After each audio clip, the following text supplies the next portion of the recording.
The story of the Guardians of David is a story of our world. In a region historically prized for its strategic military and economic value, known today as Israel and Palestine. These lands were once called Canaan. Hello RPGamers, and welcome to the very first episode of An Hour to Impress, our very first video series in which we take a look at lesser known RPGs that would otherwise be lacking in coverage. My name is Adrian, and today I will be your guide through 5 Guardians of David, an action RPG by Kingdom Games set in the ancient land of Canaan, better known today as Israel, and based on the story of David and Goliath from the Old Testament and the events that followed. So let's get to it, shall we? The young shepherds Abishai and Benaiah awakened late after a night filled with the sounds and smells of the nearby Philistine army. Their camp overlooked the valley of Elah below. The shepherds had faith that King Saul would soon defeat the invading Philistines.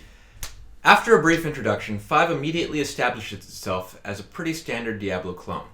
The controls are pretty much the same. Click the ground where you want to move, use the left and right mouse buttons to attack, and use the 1 to 4 keys for special skills. There are a few atypical features that shake things up a bit, but we'll get to that in a moment. One of the first things you'll encounter early on are caches, snippets of information that put the events of the game in context with their corresponding biblical passages. It's easy to assume that inserting Bible quotes into a game would come off as preachy, but that isn't the case here. Really, they feel more like bits of history, and it's actually pretty interesting to see how they relate to the story presented in the game. A few minutes in and you'll get into your first battles, fighting off a pack of wolves. Almost immediately, you're introduced to one of the features that sets 5 apart from other similar games, the ability to swap characters on the fly. Most Diablo clones let you take control of one character, and then other players can join your group. But in 5, you take control of a full party, and you can choose which of them you want to take active control of at any given time. This bit of breadth to the system is one of its stronger points, especially since there isn't really much in the way of character customization. Another cool feature that sets 5 apart is that the left and right mouse buttons perform different types of attacks. While the left mouse button is a pretty standard attack for all characters, the right mouse button changes depending on which character you're using. In this early part of the game, Benaiah has a powerful, more heavily damaging attack, while Abishai's can pierce through multiple enemies.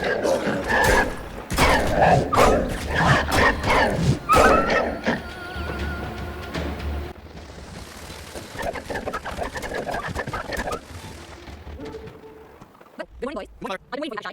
You know what I'm left. I'm sorry, man, some props. We have to how much? I should all very Yes, sir.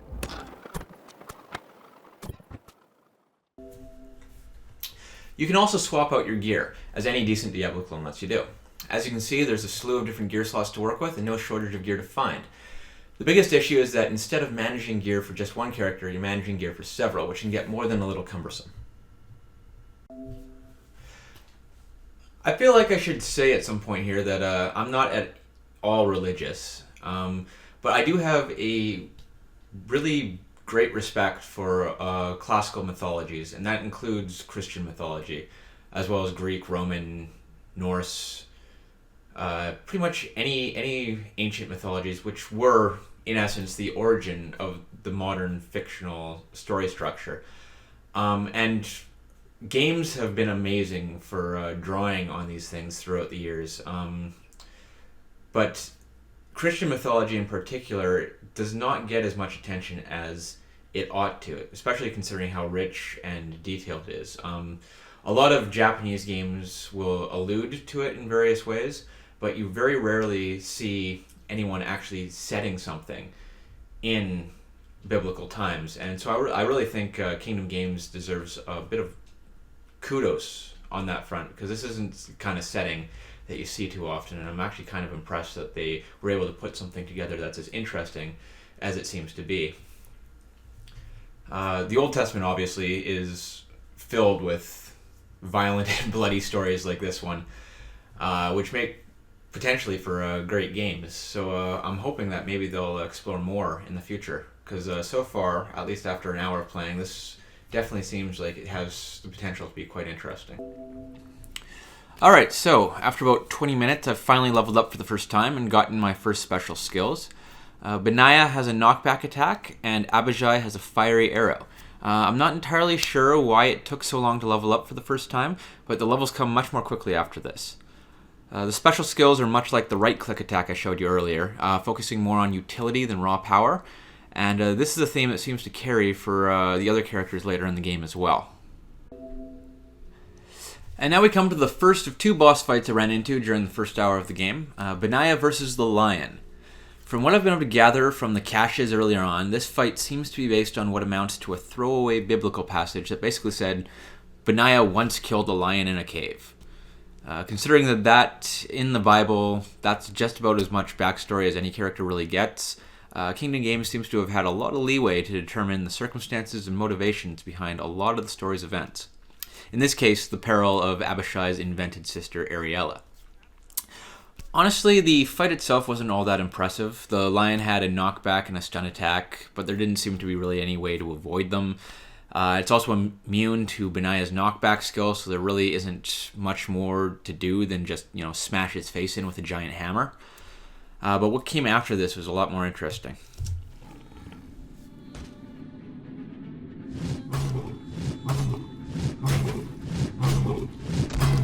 I can't do that. I can't do that.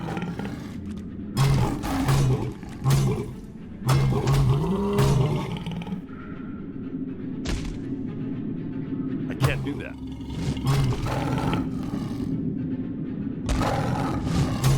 I can't do that.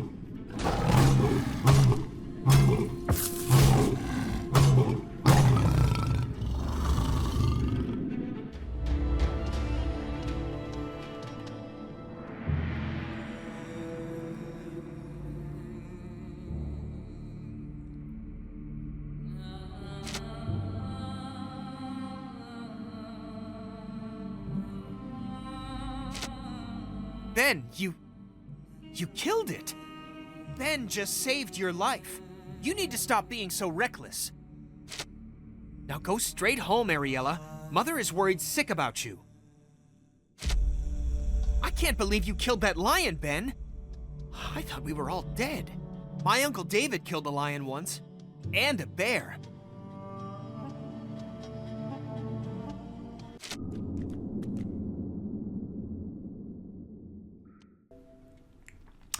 So that was a pretty big surprise. These comic book panels become a frequent occurrence from here on out, and they're really quite impressive.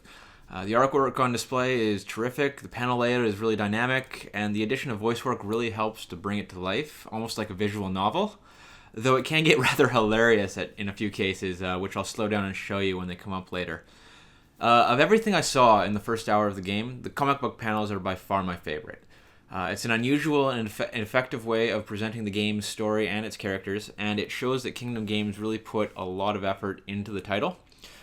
You can see right now that there's some more of these coming up right now, leading into the next event. I'm actually kind of curious as to whether or not this exists just as a comic on its own, but either way, it's great. Around half an hour into the game, we come to the event that most RPGamers are probably going to be familiar with, the fight between David and Goliath. There's a lot of cool stuff here, and it's the only time, at least during the first hour, that you get to play as David. So I'm just going to let it run and refrain from commenting until it's over. Against me with sword and spear and javelin, but I come against you in the name of the Lord Almighty, the God of the armies of Israel, whom you have defied. I ask for a man, and you send me a boy. Am I a dog that you come at me with a puny stick? Come here and meet your fate, little Israelites.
day I will give the carcasses of the Philistine army to the birds and wild animals, and the whole world will know that there is a God in Israel.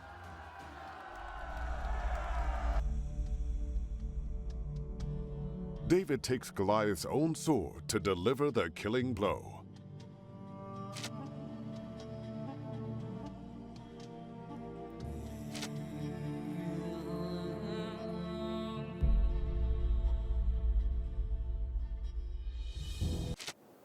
The Philistines ran when they saw that their champion was defeated. The men of Israel and Judah The church really needs a new marketing team. Upsell the whole brutal decapitation thing, I guarantee it'll go over really well with the adolescent male demographic. Seriously though, this fight was actually a lot of fun. It was more engaging than the battle against the lion, largely thanks to the dodge roll skill. I was actually annoyed that this was the only opportunity I had to play as David because his dodge roll skill controlled really well, and it was a lot more fun to play as than the other characters. He might show up again as a playable character later, but I can't say for certain. Oh, and listen to the... David! David is Saul coming! has slain his thousands, and David his tens of thousands. David will crush the Philistines. Is that David? So handsome! Apparently he's a handsome badass. The dialogue in this game does have a tendency to get ridiculous, and the voice acting doesn't always work, but stuff like this is always good for a laugh. So here's another bit that totally caught me by surprise. In this section, you take control of Abishai's fictional sister Ariella for a stealth mission of all things. While you're not necessarily required to be sneaky, staying unseen allows you to sap enemies and knock them out with a single hit. All the guards in the area have simple paths that they follow, and a red conal effect shows their line of sight, making it fairly easy to keep to the shadows, though occasionally pathing glitches can get in the way. I was never quite able to figure out what, if anything, the pots that you can pick up in this section of the game are for, but in any case, it's a nice, if somewhat weird, distraction from the main game. Towards the end of this section, which is actually surprisingly long, but towards the end of the section, there's another amusing bit of dialogue, taking the form of one of the strangest bugs I've ever actually encountered before. Just take a listen to this.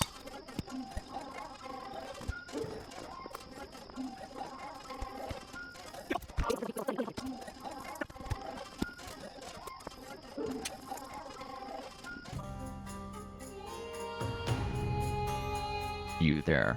Stop. They ? Are you armed? Is that David? You'll not touch him. Abishai, Benaiah, lower your weapons. We do not kill Israelites. David, King Saul has ordered your arrest.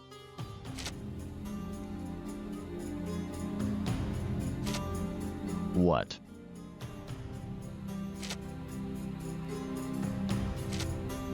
Who are you? My name is Eleazar. I am a soldier of Israel, and my commander is David, son of Jesse.